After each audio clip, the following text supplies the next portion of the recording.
Peter, he meant a lot to a bunch of different people. It's hard to describe. He was a mentor to me, that's for sure. He had so many stories to tell me and lots of history. I didn't know anything until I met Peter. So it's one of those kind of things like, oh, I know some stuff, I'm the equity. Did you know? And then he'd go off on a lecture, and it was always, it was inspirational. He made me want to learn and to know more about my history so that I could move forward with some knowledge, with some perspective.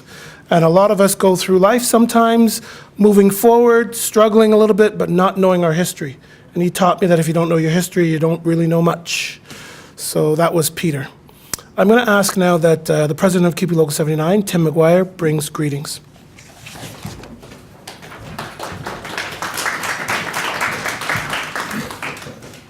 So I want to start by thanking Ainsworth, Hamilton, and Local 79 Human Rights Committee for organizing this event in recognition of the contributions of Brother Peter.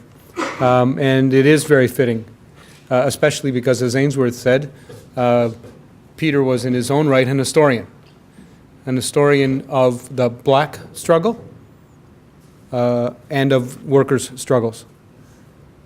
The most fondest memories I have of Peter is walking into a room and he's telling a story of colonialism, a story of workers' struggles, or stories of Peter facing off police in the streets of either Edmonton or some Western Canadian city. Sometimes those stories may have bordered truth, but we know the reality of struggle was in those stories. And Peter told those stories with style, and he told them with a sense of humor that's unique. So I, too, was inspired by Peter's ability to deal with these very serious matters, workers' struggle and the black history struggle, in the way he did.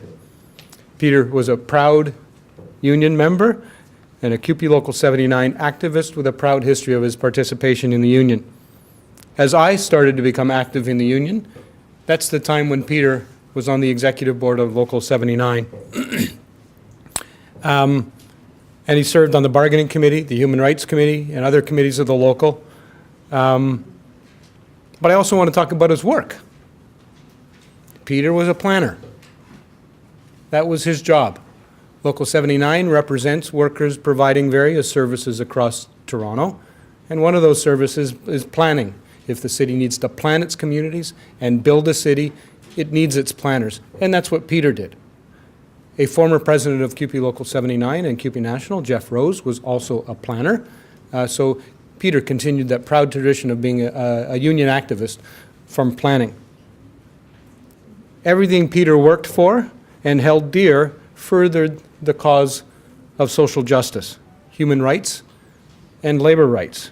He was a champion of the poor, the disenfranchised, and society's most vulnerable citizens. When he talked about his stories, that's what he talked about. He talked about society's most vulnerable and the importance of the union and the importance of recognizing contributions of other people. He spoke of inclusions and togetherness and isolation. And Peter was a force to be reckoned with, as I said, as he told his stories, and he spread the word of those struggles and the importance of continuing to struggle. Peter was also inspirational as a community leader and a community organizer, as he co-founded and worked very hard on Carabana every year, a name that has now been stolen or taken from us, Carabana.